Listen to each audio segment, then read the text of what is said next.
improving the planning responsiveness beyond the traditional forecasting models? Thanks, Vijay. So this particular question is very close to my heart because the traditional methods, if you have to put it that way, it is like driving the car by looking in the rear view mirror. Whereas the demand sensing is about putting a windshield to the car, like it's like looking forward and taking it forward. So the traditional forecasting methods usually, whatever the method that you use, we always look into the history and we take a decision based on the historical sales, etc. But where demand sensing comes into picture is getting that signal from the market. So coming from 𝐼𝐬𝐬𝐿 and 𝐼𝐬𝐬𝐿 category of the F&B sector, we know the complexity. The complex part of that is that it is regulated market, and every state behaves differently. It's like we are managing around 28 states, like different 28 countries and 8 different union territories. They have their own respect to regulations, basically. So the three main complexities is one is the seasonality, one is this regulations, interstate regulations, basically, and the third one is the supply rigidity.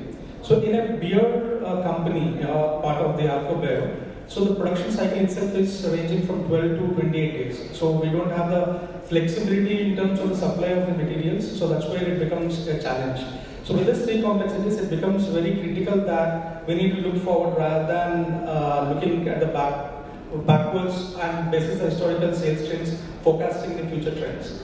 So what we have done as a part of the SNOP framework is that we have devised Samanvay. Samanvay, what we call is a Sanskrit word for alignment, where we devise that SNOP will be considering the horizon from 3 to 18 months, and whatever between 1 to 3 months will be frozen. And having said that, it does not mean that we are very much strict or stringent that the demand or the forecast cannot change. That's when the SLOE comes into picture.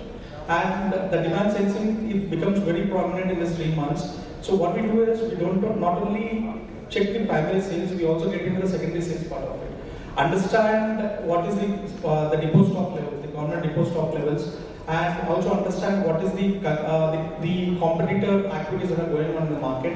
So these are the signals that we try to get from the market. And apart from the signals, we also try to set up a pattern for it. For example, there are external factors which are not, we don't have control over, like temperatures or the IPL coming through, or the advertisements, or the kind of sponsorships that we track with BCCI for IPL. So all these things are very short-lived and they come very quickly to us.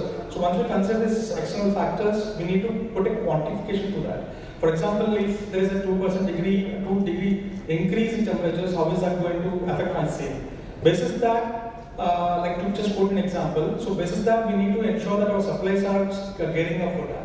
So that's where the demand sensing comes into picture. So in order to sum it up, I say that the demand sensing will be complementing the traditional forecasting methods. That way we should be able to be nimble and agile to ensure that we are not losing the consumer in the market or the competitors. Thank you.